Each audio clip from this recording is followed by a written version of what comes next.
bahwa orang Kristen percaya Yesus mati di kayu salib menebus dosa manusia.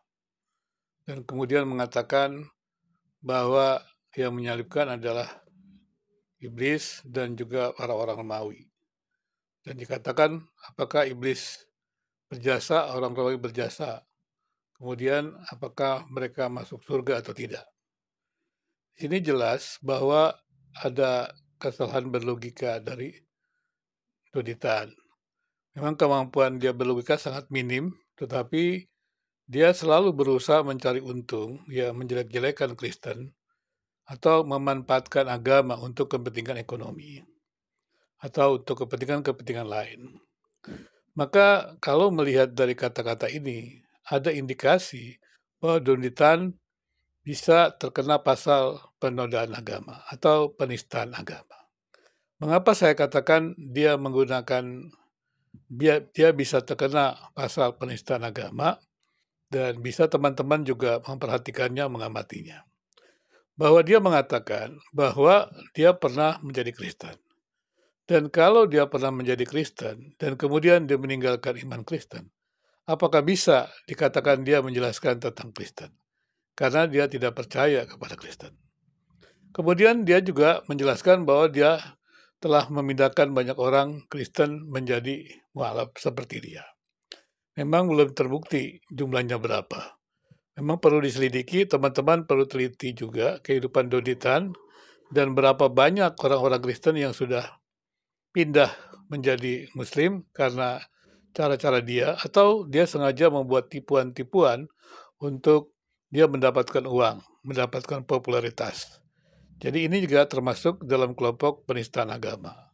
Coba diperhatikan baik-baik apakah benar seperti itu, karena dunia medsos ini tidak boleh dikotori dengan hal-hal yang tidak benar. Dan kemudian juga kalau kita melihat pemahaman Donitan tentang Kristennya sangat minim, bahkan memang saya katakan dia tidak bisa berteologi, walaupun ada yang mengatakan dia pernah sekolah teologi, tetapi yang saya lihat dia tidak bisa berteologi dan tidak tahu bagaimana membaca Alkitab atau menafsir Alkitab. Demikian juga dia tidak memahami Al-Quran, apalagi kalau saya mendengarkan Prof. Munim Siri, bahwa sangat jauh sekali pemahamannya tentang Al-Quran tersebut. Dan kitab suci, dua kitab suci itu tidak saling menjelaskan dan tidak saling menjatuhkan.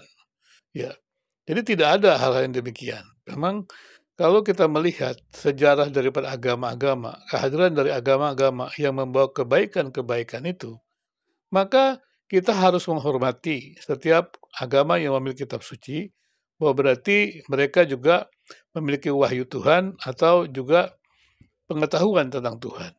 Maka dengan demikian, maka harusnya agama-agama itu saling belajar, bukan saling menghina, saling menghujat, demikian. Keyakinan akan iman yang eksklusif tidak bisa menjadi alasan bisa menghina orang lain atau menghujat orang lain atau memanfaatkan agama untuk kepentingan tertentu.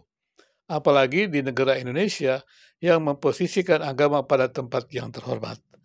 Saya paham bahwa usaha-usaha yang dilakukan Donitan ini akan bisa mengeruk keuntungan uang yang sangat besar. Karena orang pasti akan tertarik untuk bisa membantu dia. Bukan hanya di Islam sebenarnya, di Kristen juga begitu.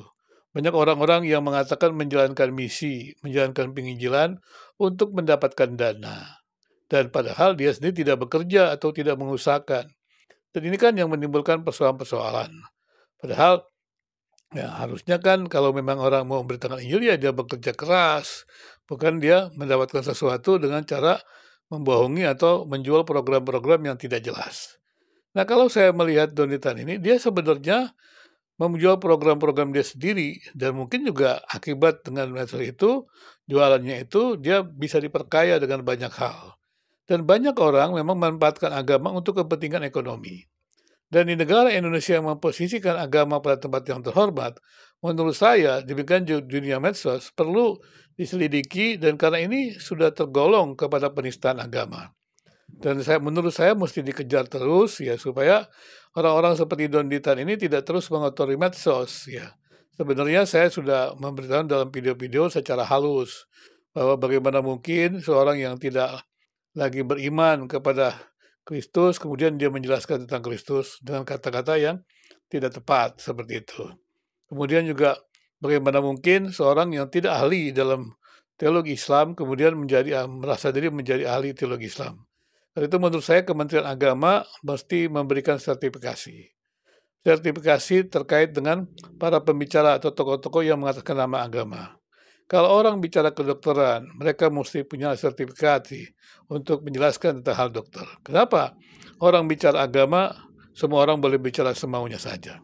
Padahal agama itu posisinya tempat terhormat. Jadi, karena agama itu posisinya tempat terhormat, maka para debater, para apologetika yang berani berbicara di dunia medsos ini harus disertifikasi menurut saya. Jadi Kementerian Agama, Menteri Agama yang baru, ya mohon untuk bisa melakukan sertifikasi kepada para debater, para pembicara yang mengaku diri ahli-ahli agama ini, supaya masyarakat di medsos ini tidak dibohongi, atau masyarakat juga bisa mendapatkan haknya sebagai mereka yang berada dalam ruang publik, karena di ruang publik itu harusnya adalah hal-hal yang berbicara tentang kebutuhan publik.